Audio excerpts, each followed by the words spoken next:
अस्सलामुअलैकुम, welcome to my YouTube channel. उम्मीद करता हूँ सब दोस्त खैरियत से होंगे। आज हम बात करेंगे सेस्मान कैप्सूल के बारे में, रिव्यू देंगे आपको। यानी कि ये खांसी, नज़ला, बुखार, टाइफाइड, नमोनिया और ये इन्फेक्शन और गनोरिया की बीमारियों के लिए बहुत ही मुफीद कैप्सूल है। सब कुछ इसके बारे में डिटेल में बताएँगे आपको। डिटेल में जाने से पहले जिन दोस्तों ने अभी तक चैनल सब्सक्राइब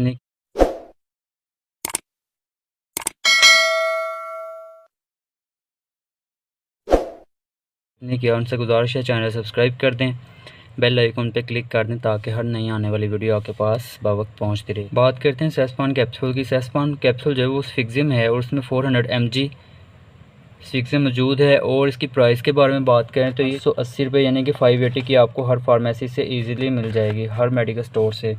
बारे में तो इसमें 5 कैप्सूल मौजूद होते हैं। स्फिक्सिम जो है वो एक बैक्टीरियल इन्फेक्शन है, बैक्टीरियल इन्फेक्शन के लिए इस्तेमाल करवाया जाता है, जो कि हर किस्म के बैक्टीरियल इन्फेक्शन के लिए इसका इस्तेमाल करवाया जा सकता है। बैक्टीरिया इन्फेक्शन को कंट्रोल करती है, इसकी ग्रोथ को रोकती है। जैसा कि किसी को चेस्ट इन्फेक्शन हो जाता है उसके लिए भी ये बहुत ही मुफीद कैप्सूल है।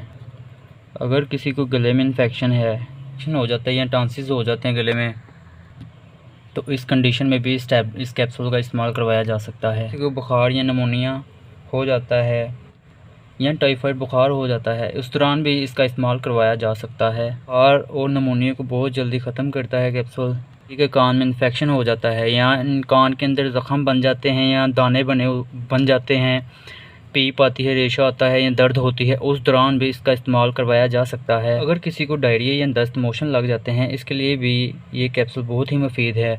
और अगर किसी को यूटीआई यानी कि पेशाब की नाली में कोई इन्फेक्शन हो जाता है या पेशाब की नाली में कोई ज़ख़म वगैरह बन जाते हैं, उस दौरान भी इस कैप्सूल का इस्तेमाल करवाया जा सकता है। चोट लगने की वजह से कोई इन्फेक्शन, कोई ज़ख़म वगैरह हो गया, उसके ऊपर इन्फेक्शन हो जाता है, उस दौरान भी इसका आप इस्तेमाल करवा सकते हैं।